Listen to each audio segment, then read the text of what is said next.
tomboko lasy tomboko vavy.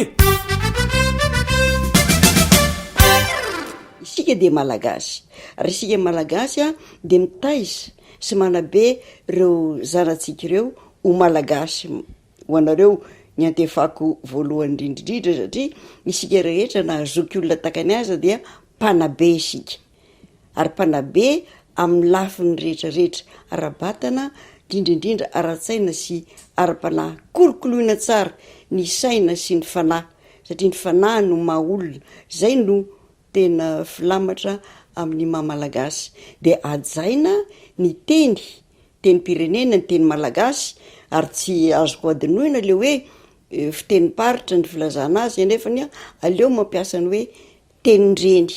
zay ampianarana ny ankizy ary ampitana aminy a ireo soatoavina sy kolotsaina malagasy.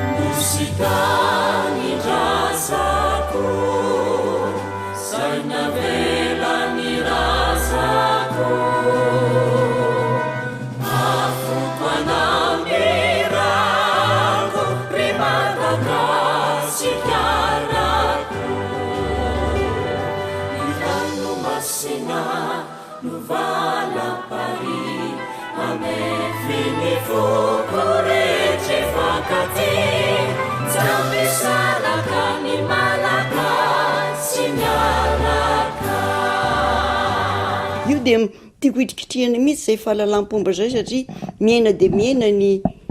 be de be ny taraina miaina ny fahalalam-pomba ataon'ny olona amin'izao amin'ny endrika andavanandro zany na amin'ty fahalalam-pomba amin'ny alalan'ny internet de nareo reny hoe cybercriminalité reny a manjary tsy manan-kaja intsony ny olona ny filoha tokony anana ny aja na inona tsy fidivin'ny hevitra politika dia manana ny ajany izy a dia ajaina takan'izany keo na filoham-pirenena azy izy a tokony anajany zoky olona manodidina azy sy zoky olona eto amin'ny firenena izay ny maha firenena ny firenena.